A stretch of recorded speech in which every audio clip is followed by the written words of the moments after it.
14 dijo: ¿Cuántos jornaleros en casa de mi padre tienen abundancia de pan, y yo aquí perezco de hambre? Me levantaré.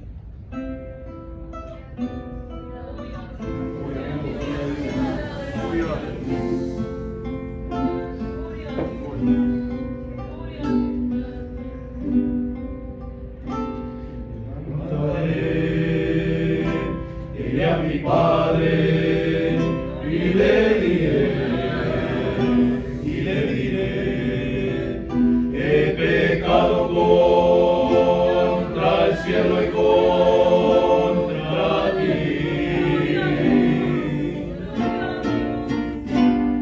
No soy digno de ser llamado tu hijo.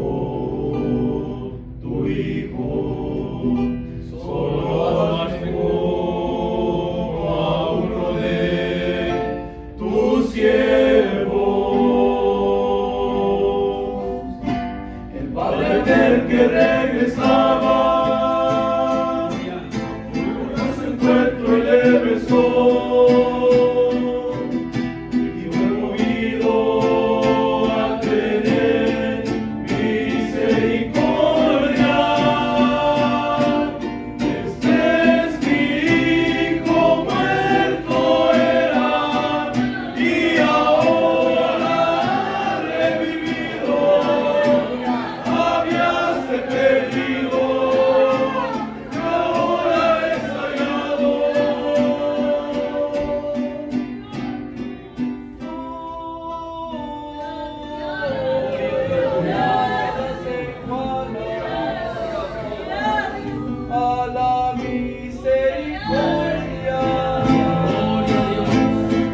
De Jesucristo nuestro Señor.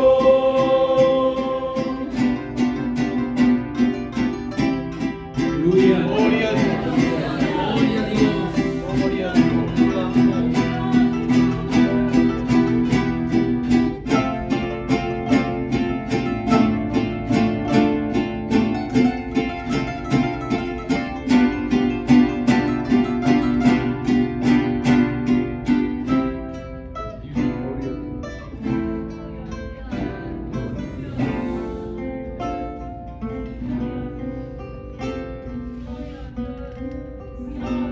Dios de amor, aquí está, aquí está. Si tú quieres hoy, puedes hablar con él. Como tú alguna vez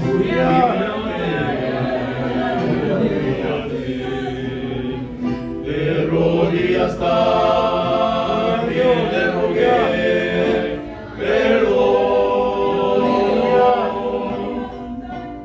Sus brazos abiertos están, solo esperando que llegar. Tendrá la dicha de escuchar que se dirá. Este es mi hijo.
Jesucristo.